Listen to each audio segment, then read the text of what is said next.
Assalamualaikum warahmatullahi wabarakatuh. My name is Kisina Prizana binti Syahrul Rizal, and my ID number is AM250501853. So for today, I will be explaining about the speech function for autistic people. Okay, so before we start, I'm gonna explain first what does it mean by communication before we get into the details.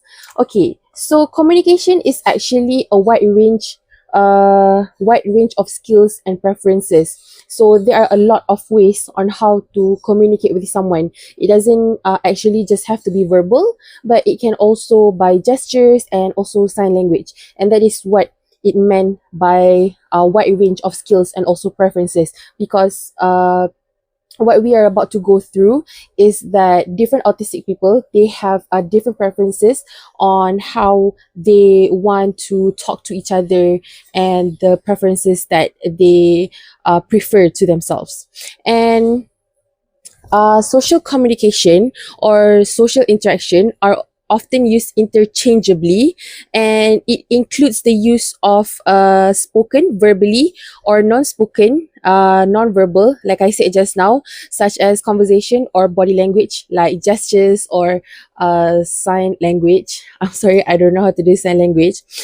Joint imitation, joint attention, imitation, and play are the first aspects of sociability that relates to development of language and also communication skills.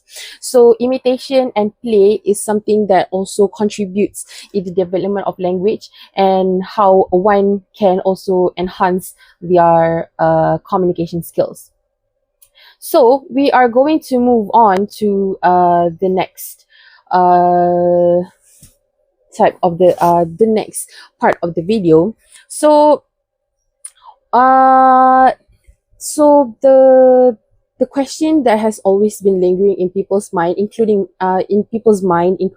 me myself, is that how much of a difference when autistic people are talking and non-autistic people are talking. So for a person who has autism, based on the research that I have done for my part of this, it says that social communication and interaction are different to non-autistic people. So from here we can see that for autistic people and non-autistic people, they actually have vastly differences on how they talk to each other.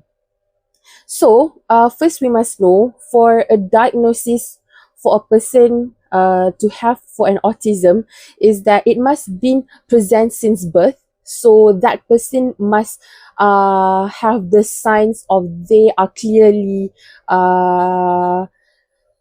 having autism or autistic since their birth, and it is also clinically significant impact on the person's day-to-day life. So it means that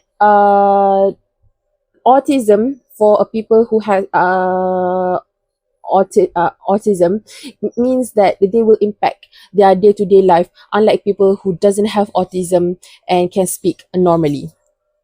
So other than that, compared to non-autistic people, autistic people also might prefer to work, play, or spend their time alone, because sometimes they feel overstimulated if they are doing it with other people.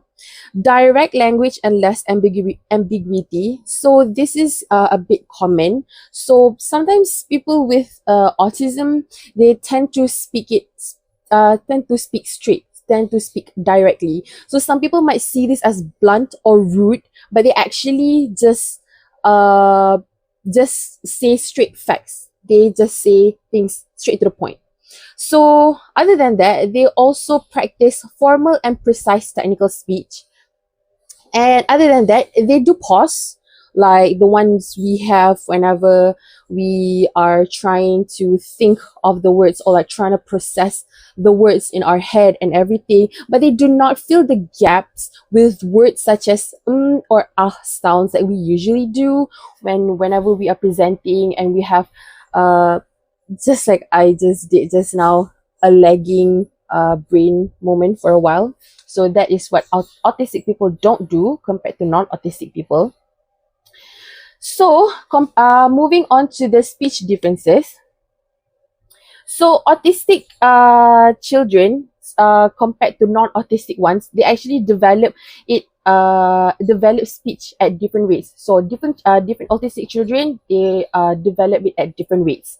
So some might have a typical speech development, so some might have it like other typical development kid, but others might have a delayed development that will take quite a while for them to catch up. Like they will get there, but it will take quite a while. And some autistic people also, they actually do not develop speech or use limited speech. A few words, but like not sentences, and they will have a co-occurring learning disability. So not only that they will have a delay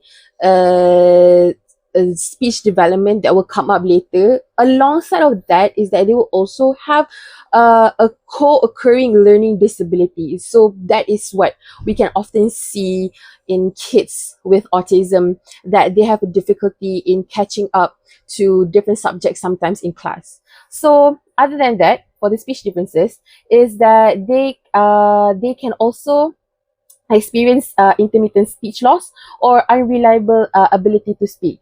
Like but the ability is like not permanent, it like comes and goes. So there are gonna be some times where they like cannot speak, and when it is related to the situation, it often happens when they are overwhelmed, stressed, or also just experience autistic burnout. So it usually happens in a very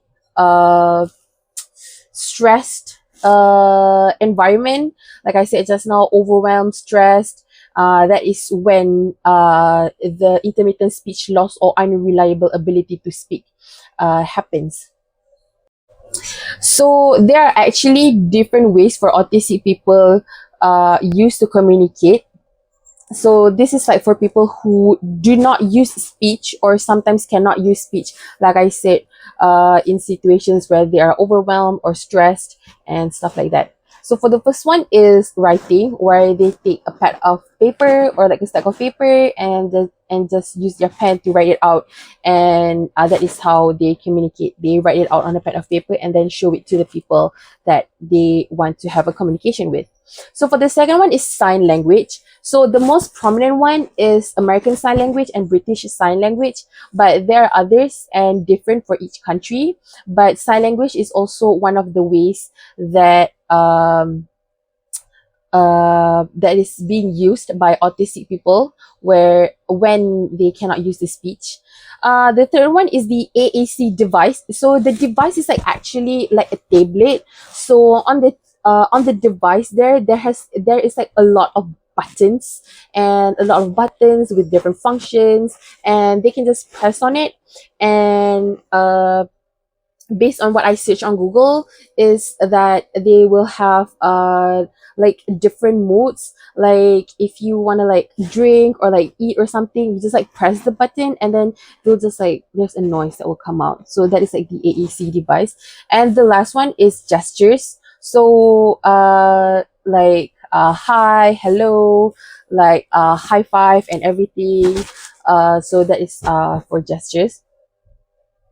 So this is for the communication support and strategies. So for this one, it is actually the aim to reduce barriers and to enhance a person's ability to communicate, and to actually also help them to participate equally in society. Because that, as we all know, sometimes autistic people, they tend to be like ostracized by people in public. So by doing this support and strategies will help them to feel participate or included in communities.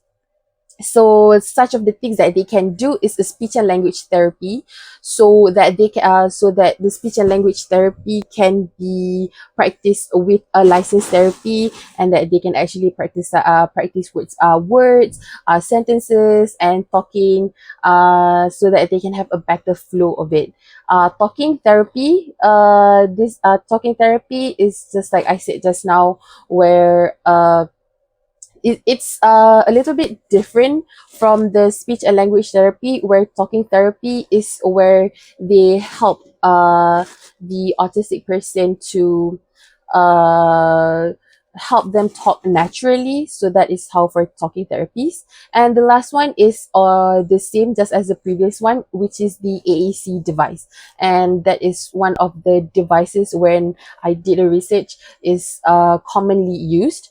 So the self-manages strategies for autistic people themselves is that if they are about to predict that they are about to be in that situation, they will find out what to expect in those social situations, and prepare themselves so that the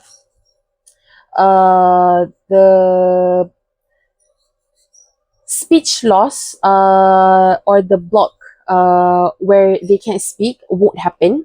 So for the second one is have a social ally who can provide support during or after the situations. So this is where people where these autistic people have someone who they trust closely in order to help them provide support during the situation and after the set situation.